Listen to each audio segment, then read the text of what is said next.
저희가 연초부터 지난주까지 초심에 대해서 주님의 음성을 들었습니다. 네, 참 신기하게도요. 제가 의도한 건 아닌데 꼭 7번에 끝나요. 네, 7 시리즈로 해서 지난주까지 우리가 돌아가야 될 1년 된 교회로 바로 서야 될 초심에 대한 그 은혜를 받았고요. 이제 오늘부터는 요한복음의 말씀의 은혜를 받고자 합니다. 그래서 요한복음을 놓고 주님께 기도하는데 1장부터 21장까지 나아가면 3년이 걸릴 것 같더라고요. 네. 야, 주님 이러다가 성도님들 좀 방향성을 잃을 수 있을 것 같습니다 하는데 지혜를 주신 게 앞부분에 있어서는 주님의 표적을 중심으로, 뒷부분에 예수님의 마지막 설교 다락방 강화라 하는 부분은 그 한번 말씀대로 자세하게 한번 저희가 은혜를 받고, 그렇게 요한복음을 정리하면 아마 상반기 중에 한 8월달 전까지는 주님의 말씀의 은혜를 받을 수 있을 것 같습니다. 자, 이제 요한복음의 말씀으로 들어가면서 던지는 첫 번째 질문이요. 첫 번째 질문이 저는 믿음이란 무엇인가 했었습니다. 여러분은 믿음이 무엇이라고 생각하시는지요? 네, 이번에 특별히 우리 상반기에 요한복음의 말씀을 들으면서 다시 한번 우리의 믿음을 바라보고 믿음의 본질을 다시 세워가는 그런 은혜가 주어지기를 선포합니다. 이 믿음이라는 단어는 요한복음에 있어서 영광이라는 단어와 함께 중심 주제입니다.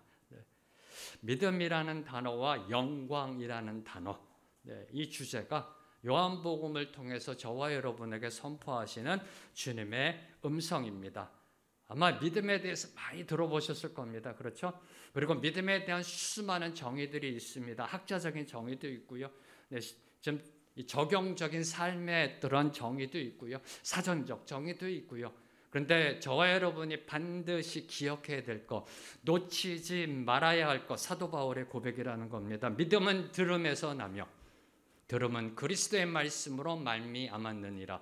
기본적 진리이자 잊지 말아야 될 본질이라는 겁니다. 다시 선포합니다. 믿음은 들음에서 나며 들음은 그리스도의 말씀으로 말미암았느니라. 믿음에 대한 정의 중에 가장 본질적인 정의, 이것이 흔들리면 저와 여러분의 믿음은 흔들린다라는 겁니다. 믿음은 들음에서 납니다. 들음, 귀로 듣는 청각적 들음을 이야기하는 게 아닙니다.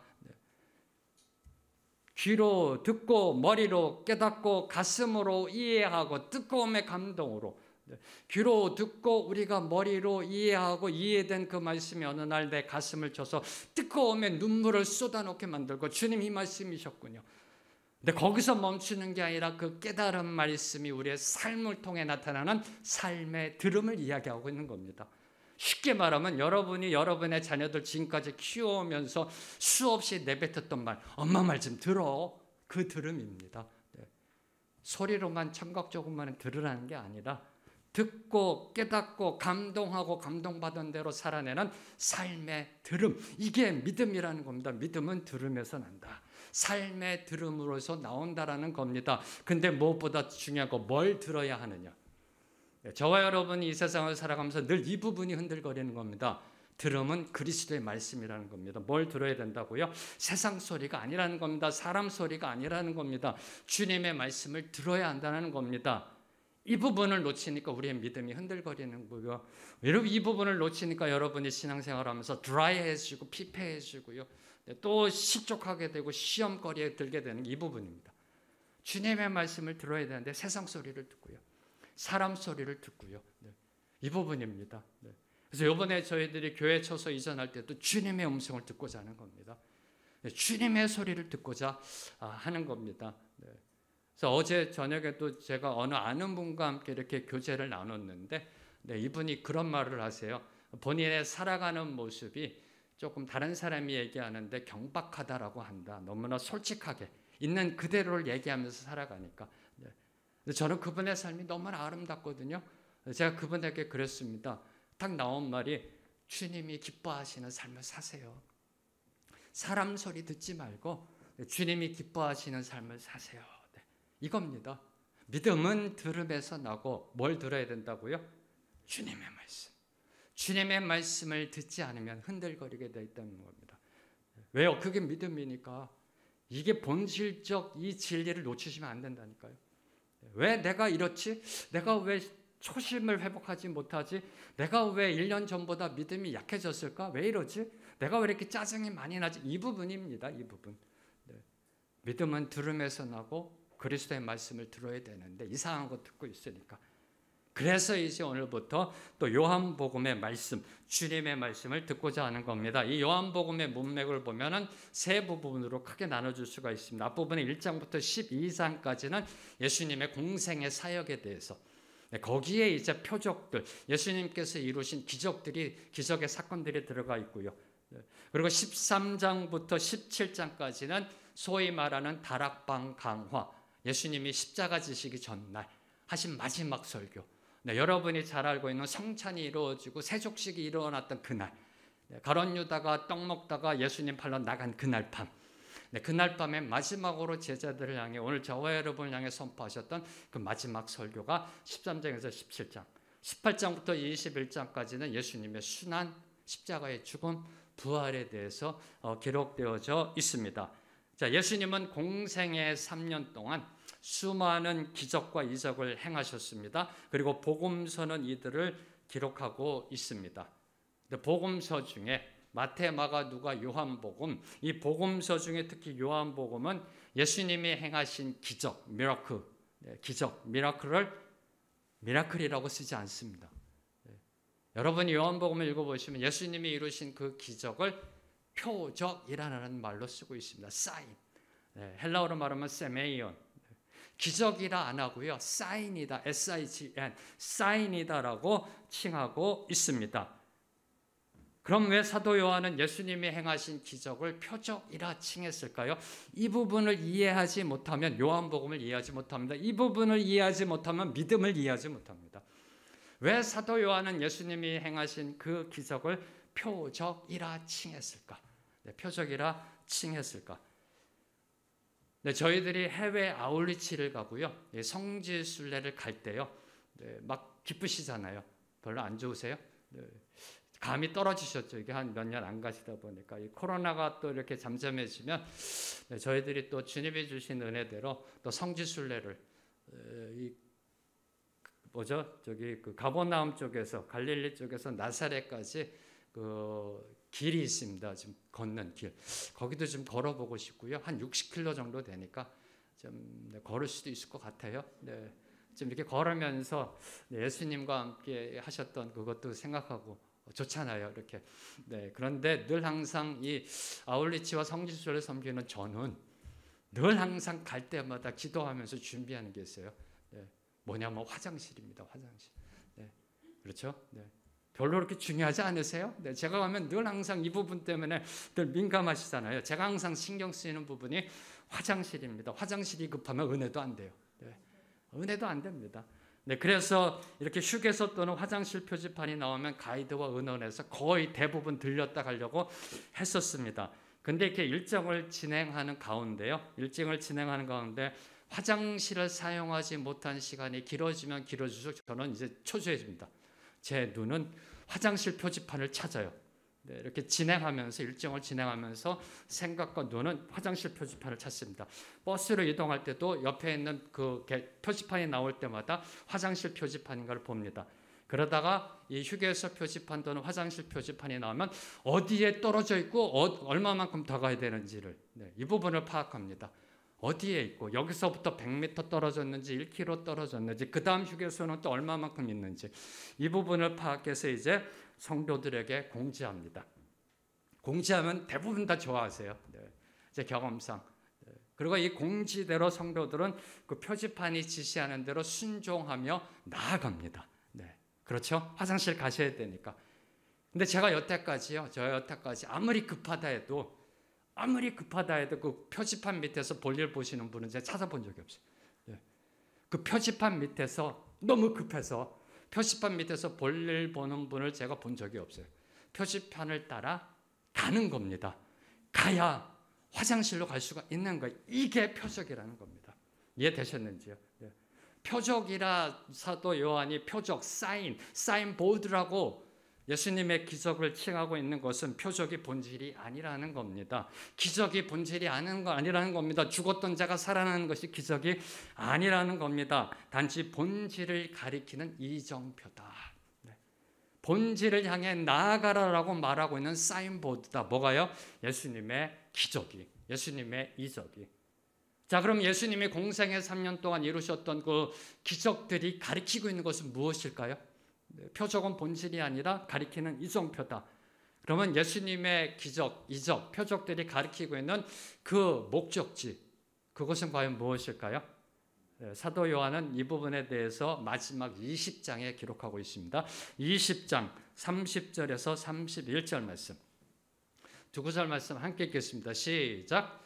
예수께서 제자들 앞에서 이 책에 기록되지 아니한 다른 표적도 많이 행하셨으나 오직 이것을 기록함은 너희로 예수께서 하나님의 아들 그리스도이심을 믿게 하려 함이요 또 너희로 믿고 그 이름을 힘입어 생명을 얻게 하려 함이니라. 이 책에 기록되지 않은, 요한복음에 기록되지 않은 다른 많은 표적도 예수님이 행하셨다고 합니다. 자, 초대교회 성도들은 당시 공감복음이라 하는 마태, 마가, 누가가 쓰여지고 몇십 년 뒤에 요한복음이 쓰여집니다. 마태, 마가, 누가복음을 읽고 그리고 예수님과 함께했던 수많은 사람들의 그 입을 통해 예수님이 행하셨던 수많은 기적과 이적의 사건들을 듣고 그다음에 알고 있었습니다. 그 많은 표적 중에 사도 요한은 일부만을 선택하여, 정확하게 말씀드리면 앞부분에 7가지의 기적을 기록하며 이것을 표적이다라고 말하고 있고, 그 기록한 목적, 그 표적이 가리키고 있는 곳, 그 표적이 가리키고 있는 곳에서 두 가지로 말씀하고 있는 겁니다. 첫째, 너희로 예수께서 하나님의 아들 그리스도이심을 믿게 하려 합니다. 표적은 예수님이 하나님의 아들이고 그리스도이심을 믿게 하기 위한 것이다라고 선포합니다. 자, 예수님이 공생의 초기예요. 예수님이 제자들을 부르시고 공생의 초기 그 사역 속에 바람과 파도를 잠잠케 합니다. 바람과 파도를 잠잠케 하니까 제자들이 뭐라고 이구동성으로 얘기하시나요? 이분이 도대체 누구셔? 놀래가지고요. 공생의 초기에 제자들이 이구동성으로 그 어부들이 전문가인 어부들이요. 이렇게 선포합니다. 도대체 이분이 누구시길래 바람과 파도를 잔잔케 하느냐. 그리고 귀신들도요. 더러운 귀신들도 어느 때든지 예수님을 만나게 되면 이렇게 부르짖었습니다. 하나님의 아들이시여. 하나님의 아들이시여. 그리고 예수님께서 십자가에 달려 숨을 거두실 때 그 6시간, 오전 9시부터 오후 3시까지 십자가에 달려 계신 예수 그리스도의 모습, 그리고 예수 그리스도의 십자가 사건으로 인하 일어났던 3시간의 흑암과 마지막 예수님이 숨을 거두셨을 때 지진이 일어난 그 일을 보고 이방인 로마 백부장이 이렇게 고백합니다. 이는 진정 하나님의 아들이셨다. 이는 진정 하나님의 아들이셨다. 예수님을 만나 3년 동안 동고동락하며 수많은 이적을 보고 죽은 자가 살아나는 것을 경험하고 예수님의 변화되는 사건을 본 베드로는 마침내 고백합니다. 주는 그리스도시요 살아계신 하나님의 아들이십니다. 이겁니다. 표적, 예수님의 행하신 표적. 저와 여러분이 오늘도 이 21세기를 살아가며 기도하는 성령의 이적과 기적 기도하시잖아요. 기도하시잖아요. 저희들 환우들을 위해서도 기도하잖아요. 주님의 이적의 치유의 이적이 임하기를.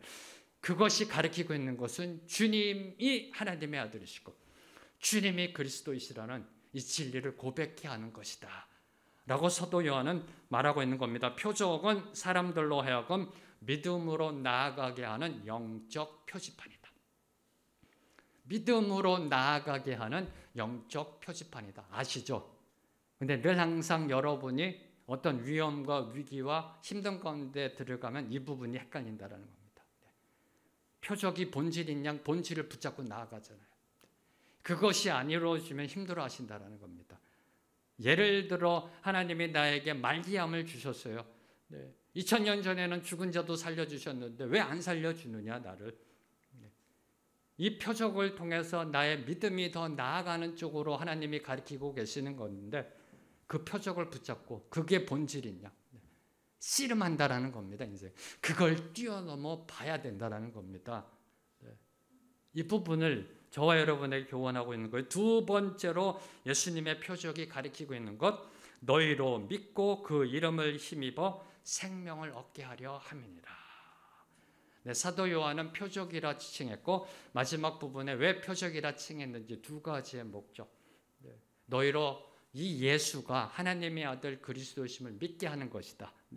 그리고 너희로 믿고 그 이름을 힘입어 생명을 얻게 하려 함이니라. 사람들을 믿음으로 인도하는 예수님의 표적이 말하고 있는 궁극적인 메시지는 구원의 영생이라는 겁니다. 구원의 길은 오직 하나, 예수님이라는 그 진리는 하나라는 겁니다. 진리는 하나입니다. 진리가 두 개 이상이 되면 그 진리는 더 이상 진리가 아닙니다. 그 시대가 오늘 저와 여러분이 살고 있는 이 시대입니다. 포스트 모던주의의 진리가 상대적 진리가 되어버린, 내가 말하는 것도 진리고 내가 말하는 것도 진리다. 네가 나를 인정하지 않으면 나도 너를 인정하지 않겠다. 더 나아가 내로남불의 진리가 난무하는 시대가 이 시대입니다. 이 진리를 잃어버린 시대입니다. 절대 진리를 거부하다 보니까요. 진리는 하나라는 겁니다. 1 더하기 1은 2가 돼야지 1 더하기 1은 2도 되고 5도 된다는 건 더 이상 그 수학적 공리는 진리를 잃어버리는 겁니다. 진리는 하나라는 겁니다. 정답은 하나라는 겁니다. 영생의 정답은 오직 하나, 그 이름을 힘입어. The name. A name이 아니라 The name. T-H-E. The name. 그 이름을 힘입어 생명을 얻게 하려 함이니라. 성경은 선포합니다. 다른 이로서는 구원을 받을 수 없다. 천하 사람 중에 구원을 받을 만한 다른 이름을 우리에게 주신 일이 없다. 오직 그 이름. 이것을 보게 하는 것이 예수님의 표적이라는 겁니다. 따라서 사도 요한이 말하고자 하는 예수님의 표적이 가리키고 있는 그 궁극적 목적지는 바로 믿음을 통한 영생의 구원. 믿음을 통한 구원을 이야기하고 있는 겁니다. 자, 그러면 누구를 위한 표적인가요? 믿음을 통한 구원. 목사님, 저는 벌써 예수 믿고 구원 받았는데요. 맞습니다. 그러면 아직 예수 안 믿는 사람, 초신자, 불신자를 위한 걸까요? 표적이요? 둘 다입니다. 둘 다. 이 복음서는 주님의 성도를 향한 하나님의 말씀입니다. 이 복음서라는 것은 세상을 향해 선포된 게 아니라 주님의 백성들이 모여있는 공동체를 향해 선포된 주님의 말씀이라는 겁니다. 그래서 이 표적이 가리키고 있는 대상은 아직 예수님을 주로 영접하지 않는 사람들에게 예수 그리스도가 누구이신지, 그 예수 그리스도를 믿어 구원받게 하는 전도, 선교적 목적이 들어가 있습니다. 여기서 멈췄으면 안 된다는 거예요. 우리는 벌써 믿었어. 우린 지금 이렇게 예배 드리고 있잖아. 우린 이거하고 상관없어가 아니라 저와 여러분, 이미 예수 그리스도를 믿고 있는 저와 여러분에게 표적이 필요하다는 겁니다. 그래서 여러분이 기도하시는 거 아니에요? 주님께 나와서 기도하시는 거 아닌가요? 주님의 은혜가 임하고 주님의 터치를 구하고 주님의 섭리를 구하는 거 아닌가요? 왜요? 그걸 통해서 더욱더 견고한 신앙인으로 나아가라고, 그걸 통해서 더욱더 하나님의 백성답게 살아가라고, 정답의 길을 똑바로 제대로 걸어가라고 오늘도 주님은 표적을 보여주고 계시는 겁니다. 자, 그러면서 전 여기까지 말씀의 은혜를 받고 한번 묵상해 봤습니다. 당시 예수님의 그 수많은 표적을 듣고 보고 그 표적을 통해서 얼마나 많은 사람들이 구원받았을까. 그죠? 이름 알려진 그 무명의 사람들이 있었을 겁니다. 예수님의 표적을 보고요. 근데 다수는 아니었던 거는 성경에 늘 항상 강조하는 거니까요. 늘 소수잖아요. 남은 자는 늘 소수입니다. 얼마나 많은 사람들이 오병이어의 기적을 본 남자만 5,000명 중에 과연 몇 명이 구원받았을까? 이런 질문을 한번 던져봤습니다. 그러면서 확실한 거는 이 예수님의 표적으로 인해 구원받은 사람들 중에 니고데모라는 사람은 있었다는 겁니다. 이 표적을 통해서 구원받은 사람 중에 니고데모라는 사람이 있었습니다. 1절과 2절 말씀. 오늘 말씀 1절과 2절 말씀 함께 읽겠습니다. 시작. 그런데 바리새인 중에 니고데모라 하는 사람이 있으니 유대인의 지도자라. 그가 밤에 예수께 와서 이르되 랍비여, 우리가 당신은 하나님께로부터 오신 선생인 줄 아나이다. 하나님이 함께 하시지 아니하시면 당신이 행하시는 이 표적을 아무도 할 수 없음이니이다. 바리새인이자 쉽게 말하면 성경에 능통한 사람. 바리새인이 되기 위해서는 최소 20년의 성경을 공부해야 됩니다. 15년에서 20년. 네, 성경 전문 박사 중에 박사. 네, 바리새인이자 당시 산헤드린 공의 지도자, 지금으로 말하면 국회의원. 네, 산헤드린 공의 지도자인 니고데모가 어느 날 예수님을 방문합니다. 근데 그 니고데모가 방문한 때가 밤이었음을 강조하고 있습니다. 2절에 보세요. 그가 밤에. 네, 그가 밤에. 네, 밤에 예수님께 찾아왔다라는 겁니다. 자, 이는 당시 유대 종교 지도자들 사이에, 바리새인들 사이에 산헤드린 공회에서 예수 그리스도를 받아들이고 있지 않은, 예수님을 배척하고 부인하고 예수님을 이단화하고 사이비화하면서 그런 분위기 속에 밤에 찾아올 수밖에 없었음을, 눈에 띄지 않는 시간, 밤을 골라 찾아올 수밖에 없었음을 암시하는 겁니다. 다시 말해 아직까지 니고데모는 세상에 드러내는 신앙을 갖지 못했음을, 세상을 향해 자기의 믿음을 드러내지 못하고 있었음을 보여주는 게 밤에 찾아왔다라는 겁니다. 아직까지는 자신의 종교적 신분, 정치적 신분, 사회적 신분을 내려놓지 못한 겁니다. 그 체면을 내려놓지 못하고 예수님께 밤에 나온 겁니다. 그럼에도 불구하고요, 비록 그가 밤에 찾아왔지만 한 가지 저와 여러분이 기억해야 될 것, 니고데모는 예수님이 누구이신가에 대한 진지한 고민을 해왔다라는 겁니다. 예수님이 과연 누구이신가라는 고민. 사실 저와 여러분요, 이 부분에 있어서 심각한 고민, 어쩌면 깊은 묵상을 안 합니다. 당연히 그냥 받아들여요. 예수님은 하나님의 아들 그리스도이시다. 그냥 받아들여요. 믿으니까. 근데 진정한 인생의 고민을 해본 분이 그렇게 많지가 않아요. 당연한 것으로 받아들이니까.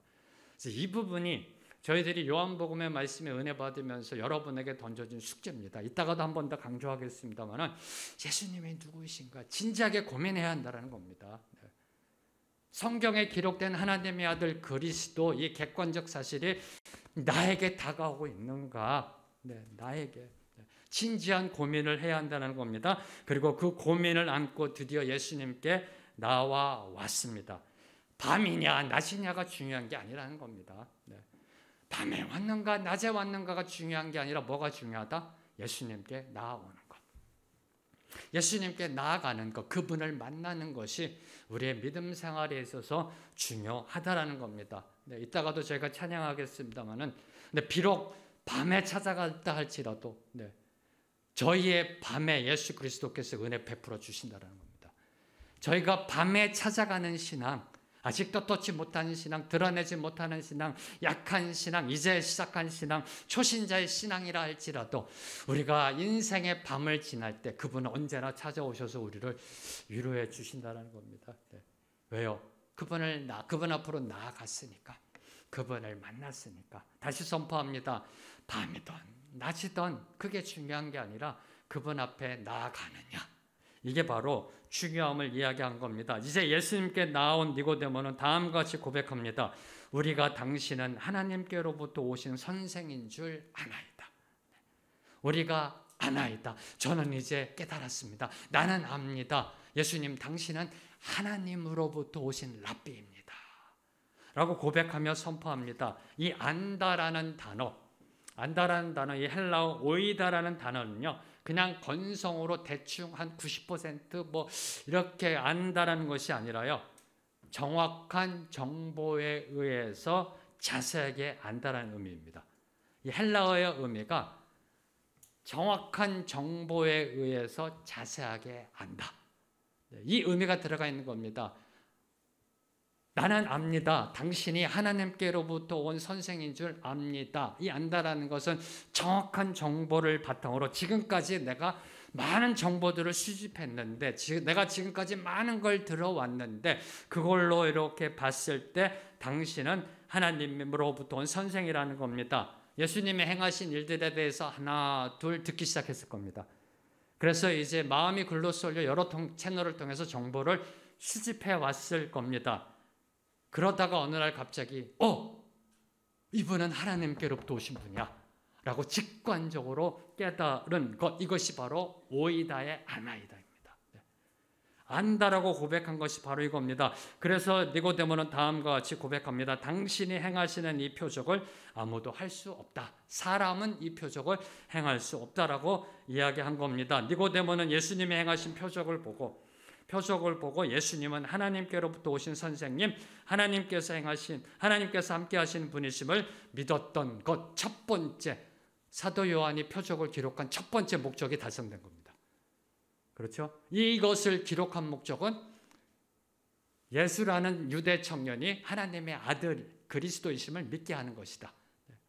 이 표적을 통해서 니고데모가 고백합니다. 당신은 하나님으로부터 오신 선생이다 라고 믿었던 겁니다. 바로 이 오이다의 믿음입니다. 정확한 자료와 정보에서 깨달은 믿음. 하지만 이 오이다의 믿음은요, 아직까지는 불완전한 믿음입니다. 원인 결과로서의 믿음입니다. 원인 결과, 이성적, 논리적 깨달음이라는 겁니다. 이렇게 표적들을 보아왔는데 이거는 도대체 인간이 할 수 있는 게 아니야. 그러면 나머지 남아있는 옵션은 하늘에서 오신 분이다 라고 깨달은 것. 네. 그런데 그럼에도 불구하고요, 우리가 놓치지 말아야 할 것, 예수님의 표적을 보고도 니고데모처럼 예수님이 하나님께로부터 오신 분임을 깨달은 사람이 많지 않았다는 사실입니다. 사도 요한이 왜 예수님의 기적을 표적이라 칭했나요? 왜 기록했나요? 두 가지 목적 잊지 마세요. 첫째, 그 표적은 예수가 하나님의 아들 그리스도이시라는 걸 믿게 하는 것이다. 둘째, 그 믿음으로 인하여 예수를 힘입어 영원한 영생을 얻게 하려는 것이다. 이 두 가지 목적. 이것이 요한복음의 예수 그리스도에 대한 표적을 기록한 목적이라는 겁니다. 첫 번째 단계까지는 지금 니고데모가 온 겁니다. 첫 번째 단계까지는 온 겁니다. 아직까지는 반이 남았습니다. 부족합니다. 왜요? 원인 결과 인간의 생각에 의해서 내려진 논리적 오이다의 깨달음, 정보를 수집해서 대부분의 성도들이 이제 예수님을 믿게 되면 성경을 읽습니다. 성경을 읽으면서 그 주어진 정보와 성경 말씀을 갖고 이제 예수님을 알아갑니다. 그러다 어느 날 주님이 주시는 은혜로 인해서 깨닫습니다. 예수님이 하나님의 아들이시구나. 여기까지 온 겁니다. 지금. 여기까지 온 겁니다. 아직까지는 오이다의 믿음인데 이 믿음으로 나아간 사람이 그렇게 많지 않았다는 사실이 전 너무나 안타깝더라고요. 너무나 이게 너무 어려운 거 아니잖아요. 저는 생각할수록요. 쉽게 설명하겠습니다. 오늘 황재명 목사가 갑자기 죽은 자를 살려내요. 그거 원하시죠? 지금 원한다고 해야지 이게 되는데, 그죠? 막 죽은 자도 살려내고요. 터치만 하면 안진뱅이가 일어나고요. 기도해주면 막 말기암 암세포가 머리부터 발끝까지 다 사라져버리고요. 뇌경색 계신 분들이 다 일어나고요. 막 자리에서. 그럼 여러분 뭐라고 그러겠어요? 저보고 저 귀신 들렸구나 하시겠어요? 하나님의 영이 임했구나. 그럴 거 아니에요. 저건 황재명이란 인간이 하는 게 아니야. 이걸 왜 못 믿냐는 거예요. 이걸 왜 고백 못 해내는 거예요. 이게 안타까운 거예요. 그렇게 하지 못한 사람들이 대다수였다라는 거예요. 이게 인간의 완악함입니다. 이게 인간의 완악함이에요. 자, 요한복음 12장 37절 말씀 함께 읽겠습니다. 시작. 이렇게 많은 표적을 그들 앞에서 행하셨으나 그를 믿지 아니하니. 그들 앞에서 행하셨어요. 그들 앞에서 죽은 자가 일어났습니다. 그럼 최소한 이 사람은 보통 인간이 아니다. 하나님의 영이 임했거나 하나님이 보낸 사람이다라고 얘기해야 되는데 바리새인들은 이상한 소리 합니다. 바알세불 귀신 들렸다. 이런 이딴 소리나 하고 있고요. 예수님이 하나님의 아들 그리스도이심을 입증하는 수많은 표적을 행하셨습니다. 그리고 그 믿음을 통해서 이제 영생으로 나아가게 하시려고 수많은 표적을 행하셨음에도 불구하고 그 당시 많은 사람들이 예수님을 배척하고 불신하고 있었다라는 겁니다. 자, 이런 표적을 본다고 모두가 믿음을 가진다라는 것은 아니다 네, 표적을 보고 듣고 표적을 경험했다 할지라도 기적을 경험했다 해서 모두 다 믿음을 가지게 되는 것이 아니라는 사실을 암시합니다. 네, 물론 기적과 이적의 표적은 신앙의 본질이 아닙니다. 맞습니다. 네, 기적과 이적은 신앙의 본질이 아닙니다. 하지만 그럼에도 불구하고 그 표적을 보고 예수님이 보통 인간이 아니라 하나님이 보내신 분임을 깨닫는 것, 그것 또한 은혜다. 저는 그렇게 결론 내렸습니다. 아니 그들 앞에서 그게 이루어졌는데도 모른다라는 것은요, 이게 은혜 받지 못한 거예요. 마음의 완악함으로요. 그 자체를 깨닫는 것도 은혜고요. 근데 그 깨달음이 참된 믿음의 시작이라는 겁니다. 그 깨달음이 참된 믿음의 시작, 니고데모처럼요. 자, 요한복음 2장 23절 말씀. 자, 함께 읽겠습니다. 시작. 6월절에 예수께서 예루살렘에 계시니 많은 사람이 그의 행하시는 표적을 보고 그의 이름을 믿었으나 할렐루야. 네. 요한복음 2장 23절에서는 이렇게 선포합니다. 예루살렘에서 많은 사람이 예수님의 행하시는 표적을 보고 그의 이름을 믿었다라고 선포합니다. 박수 칠래 아닌가요?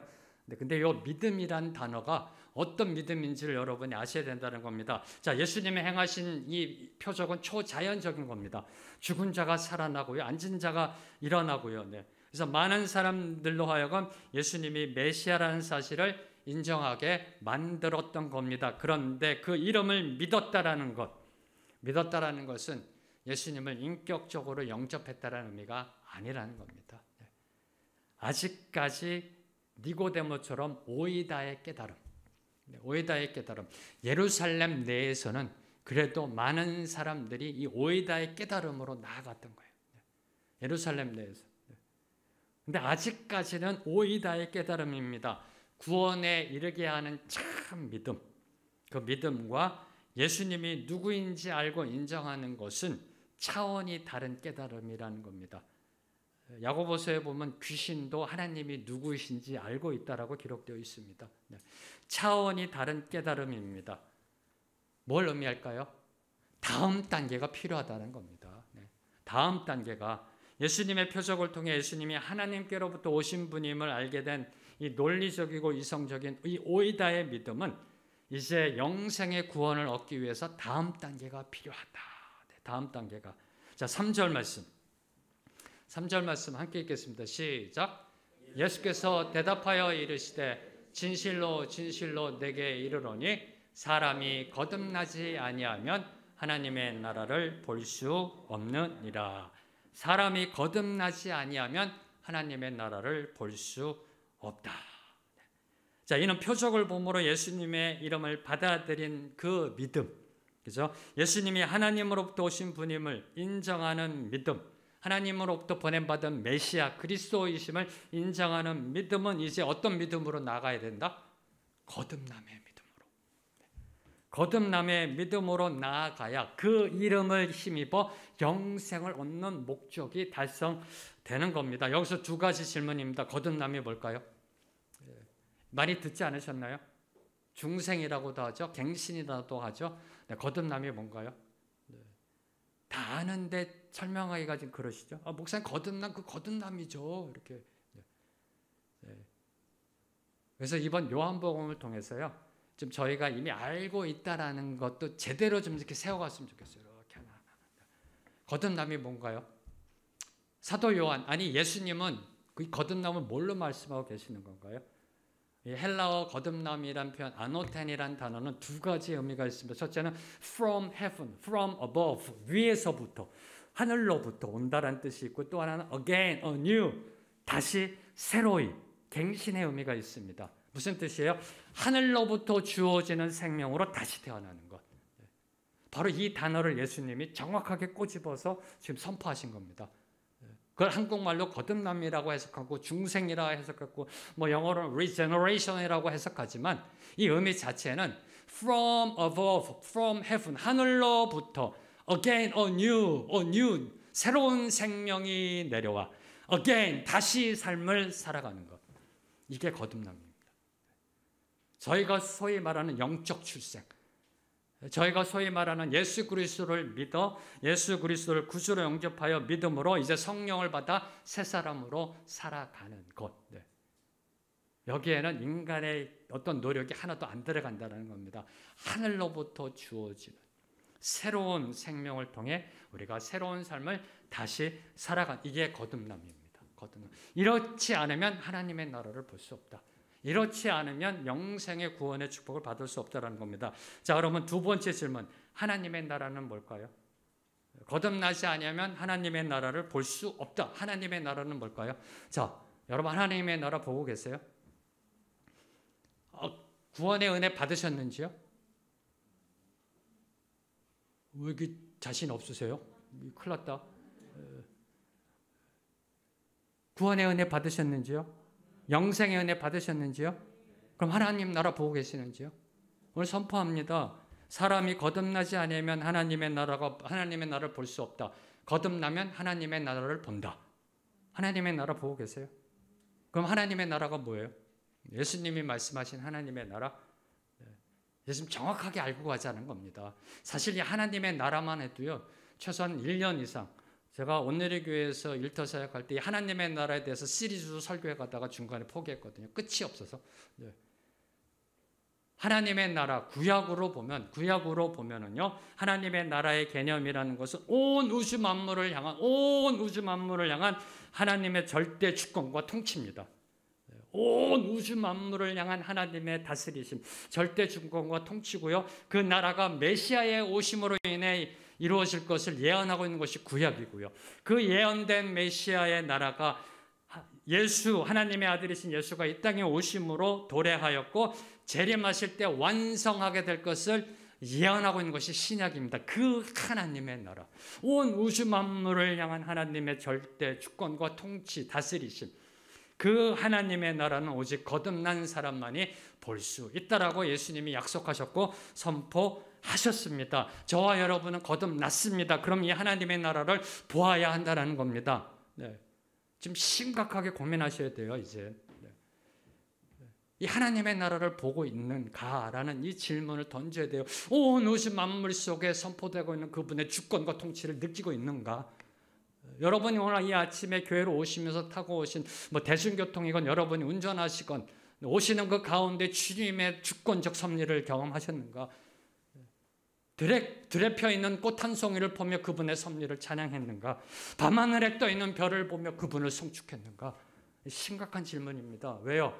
거듭난 사람은 하나님의 나라를 본다고 그러니까 못 보면 거듭난 게 아니잖아요. 이 심각하다니까요.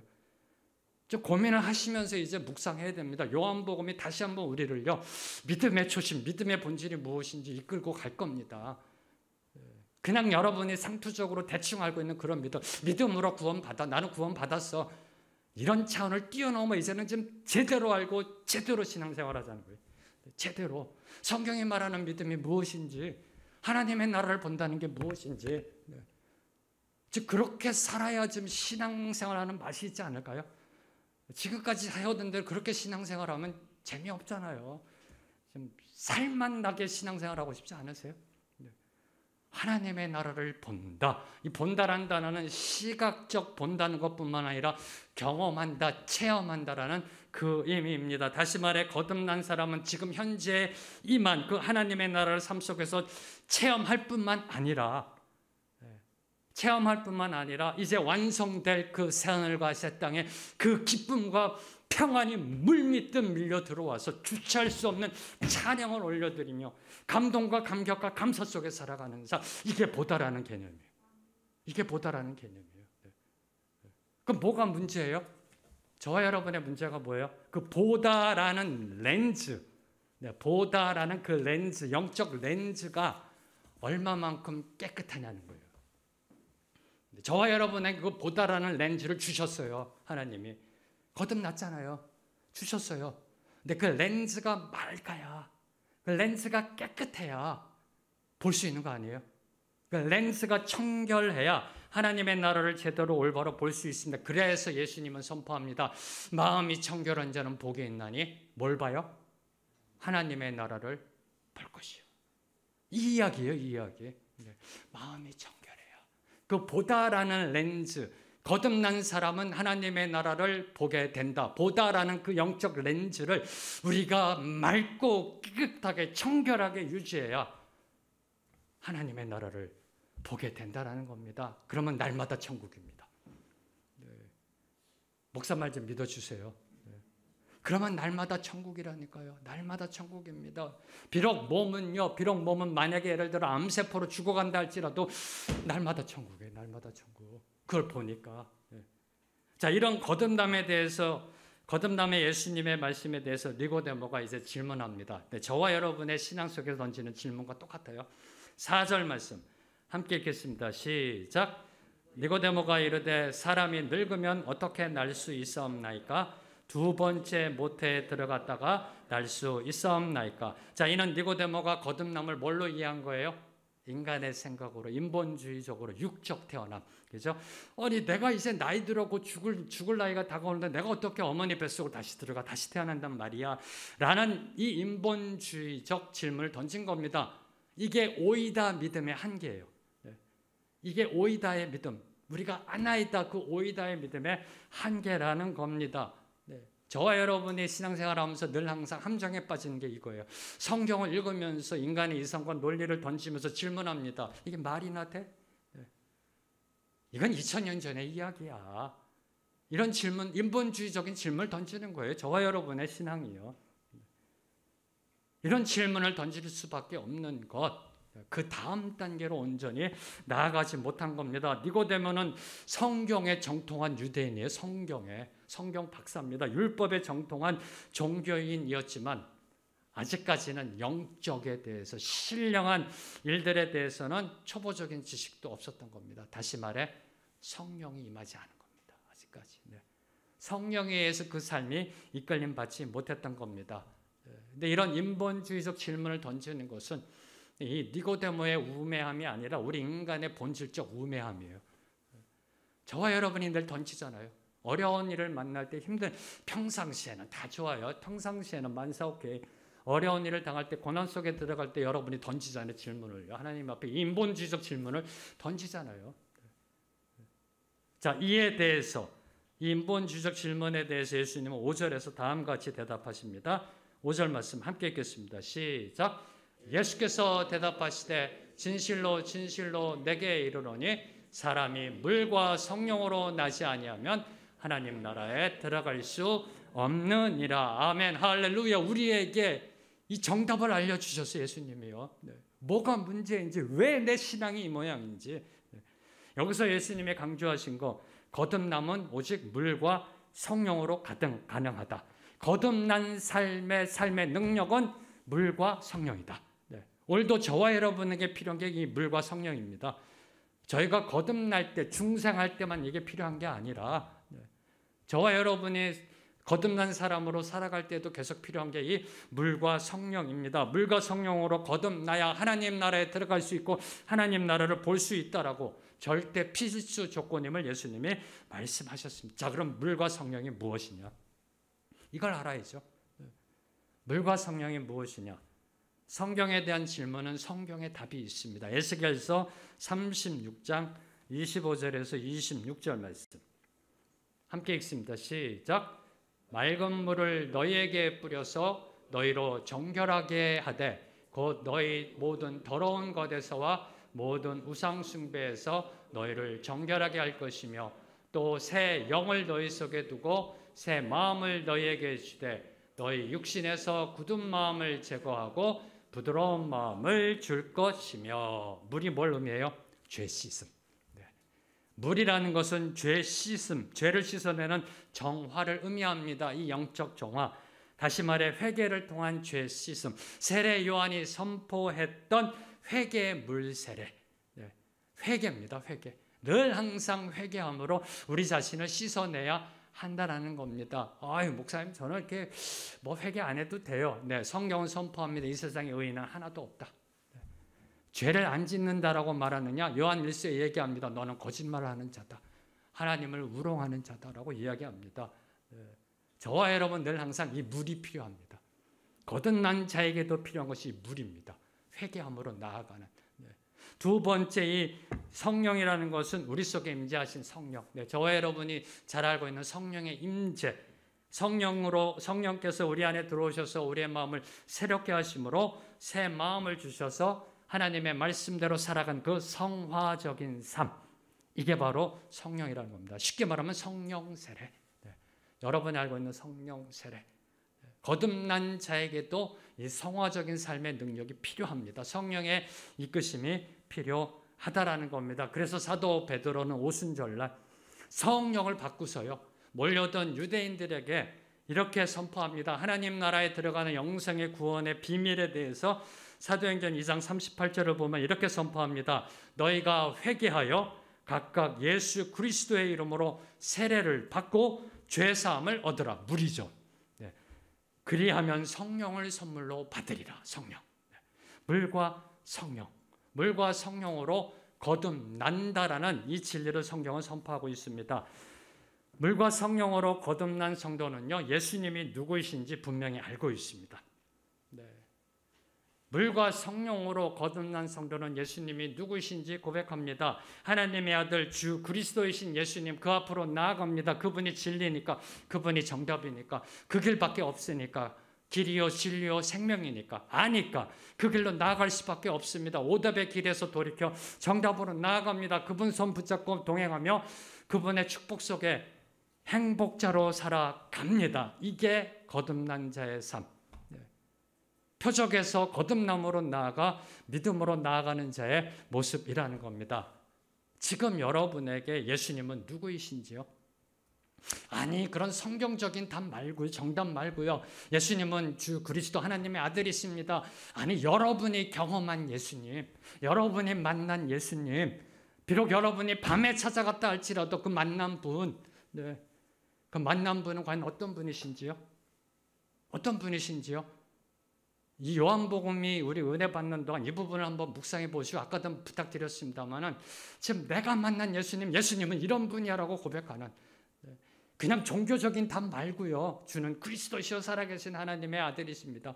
이미 다 알고 있는 그거 말고 내가 만난 예수님, 내가 만난 예수님. 그 예수님에 대해서 사도 요한은 이렇게 선포합니다. PPT 한번 올려봐 주실래요? 그 예수님에 대해서 7가지로 선포합니다. 예수님, 나는 이다. 에고 에이미. 예수님은 생명의 떡이십니다. 생명의 떡이시고요, 세상의 빛이시고요, 양의 문이시고요, 선한 목자이시고 부활이시고 생명이시고 길이고 진리고 생명이시고 참 포도나무이십니다. 믿으시는지요? 이 믿음을 더욱더 견고하게 하기 위해서 7가지 표적을 주셨습니다. 오늘 저와 여러분, 이 주님을 향한 믿음에서 흔들리지 말라라고 7가지의 표적을 주셨던 겁니다. 다시 한 번 더 올려주세요. 7가지 표적. 첫 번째, 물로 포도주를 만드십니다. 왜 만드셨다고요? 2가지 목적 잊으시면 안 된다는 겁니다. 왕의 신하의 아들 치유하십니다. 38년 된 병자를 치유합니다. 오병이어로 남자만 5,000명을 먹이십니다. 갈릴리 바다 위를 걸으십니다. 소경을 치유하시고 죽은 나사로를 살리셨습니다. 이 표적을 기록한 목적, 저와 여러분이 이 땅을 살아가며 하나님의 백성답게 살아가라고, 믿음 흔들리지 말라고, 정답의 길에서 혹시라도 오답적으로 나아가지 말라고 이 표적을 보여주신 겁니다. 사랑하는 성도 여러분, 오늘 말씀을 맺도록 하겠습니다. 한 번 태어난 사람은 2번 죽습니다. 2번 태어난 사람은 1번 죽습니다. 이 진리를 잊지 마십시오. 무슨 소리냐고요? 육적으로 1번 태어난 사람은 2번 죽습니다. 육적으로 죽고 영적으로 죽고. 2번 태어난 사람은 육으로 태어나고 영으로 태어난, 거듭남으로 태어난 2번 태어난 사람은 오직 1번만 죽습니다. 육신적 죽음. 영생을 누리는 그러한 축복으로 나아간다는 겁니다. 그런데 문제는 저와 여러분은 죽었다 깨어나도 다시 태어날 능력이 없다라는 겁니다. 2번 태어나야 1번 죽는데, 2번 태어나야 되는데 죽었다 깨어나도 2번째 출생으로 나갈 수 없다라는 겁니다. 그래서 예수님이 필요한 겁니다. 그래서 예수님의 거듭남의 은혜가 필요한 겁니다. 그래서 예수님이 주신 게 표적이라는 겁니다. 저와 여러분의 삶 속에서도 흔들리지 말라라고 주님은 오늘도 이 21세기에도 그분의 이적을 베푸시는 겁니다. 그 예수님의 표적으로 인해서요, 밤에 예수님을 은밀히 찾아왔던 니고데모는 마침내 다시 태어나는 거듭남의 은혜를 받았습니다. 할렐루야. 비록 밤에 찾아왔지만 예수님의 표적을 보고 밤에 찾아와 거듭남의 은혜를 받았습니다. 그래서 예수님이 십자가에 달려 죽으실 때 12제자는 예수님을 버리고 사도 요한만 빼놓고 다 도망갔지만 그 한낮에 예수님의 십자가 앞으로 나아가 예수님의 제자임을 떳떳이 밝혔던 사람이 니고데모입니다. 제자는 도망갔습니다. 그런데 바리새인이자 산헤드린 공회였던 니고데모가 선포합니다. 나는 주를 따르는 주의 제자다. 할렐루야. 바로 이러한 믿음이 저와 여러분의 믿음이 되기를 선포합니다. 지금 여러분은 밤에 찾아오는 니고데모이신가요? 아니면 대낮에 한낮에 주님의 십자가 앞으로 나아가 담대하게 복음을 전하는 니고데모이신가요? 이 질문을 던지며 함께 찬양하며 나아갑니다. 주님을 보게 하소서. 저는 오늘 여러분이 모두 다 주님을 만나게 되기를 소망합니다. 나의 주님께 찬양드리며 그 크신 사랑 주 임재 감사해 하면서 선포합니다.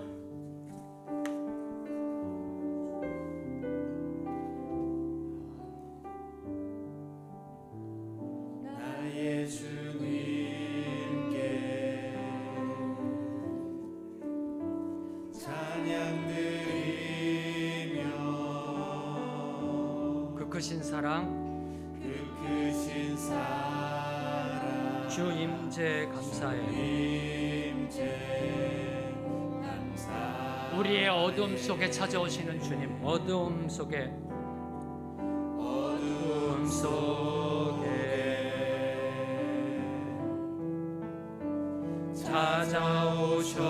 찾아오셔서 주님의 영광 보게 하시네. 주님의 영광 보게 하시. 의심하는 나를, 믿음이 흔들리는 나를, 의심하는 나를 손 내밀어 잡아주시네.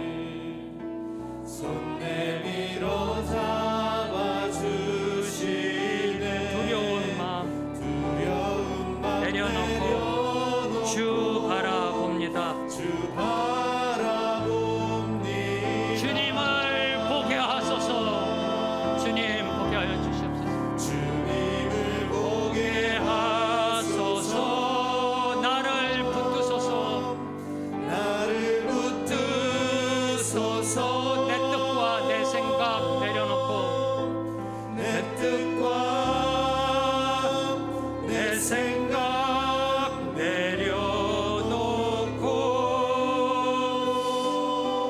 주님 앞에 나 엎드려 주님 앞에 나 주님 앞으로 나아가십시오. 주님을 만나십시오. 주의 음성을 기다리니 주의 음성 기다 나를 부르실 때 믿음으로 나아가리. 나를 부르실 때 믿음으로 한 번 더 고백합니다. 나의 주님께,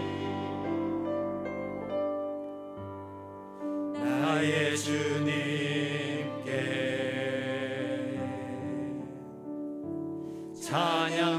찬양드리며 그 크신 사랑 주 임재 감사해. 어두움 속에 찾아오셔서 어둠 속 우리의 고난과 시련과 어두움 속에 찾아오십니다.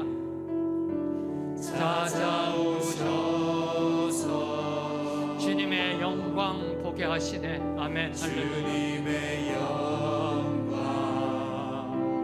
보게 하시네. 의심하는 나를,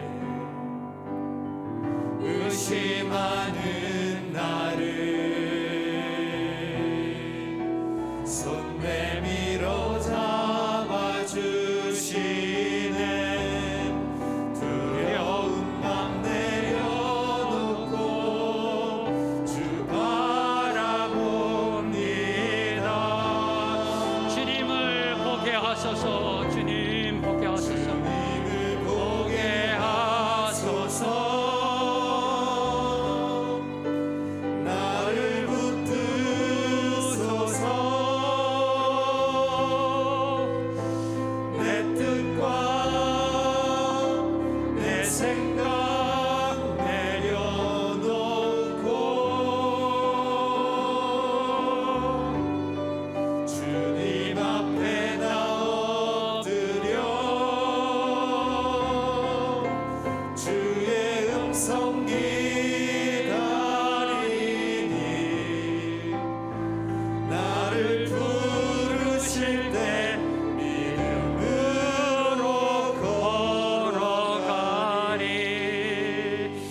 주님, 오늘도 주님 앞으로 나아가 당신의 백성들이 엎드려 기도합니다. 주여, 우리의 영의 눈으로 보게 하여 주시옵소서. 주님을 만나게 하시고 밤이나 낮이나 주님을 만나 주님과 동행하며 주님의 음성 듣고 주님의 말씀 붙잡고 참된 믿음 선포하며 나아가는 우리 모두가 되게 하여 주시옵소서. 참된 신앙인의 모습, 하나님의 백성답게 살아감으로 이 땅에 하나님의 살아계심을 선포하고 이 땅에 하나님의 소망을 선포하는 우리 모두가 되게 하여 주시옵소서. 기독교를 개독교라 비판하고 있는 세상을 향해 참된 진리가 무엇인지를 보여주는 능력 있는 삶, 거룩한 삶, 아름다운 삶 살아가게 하여 주시옵소서. 예수님의 이름으로 기도합니다. 아멘.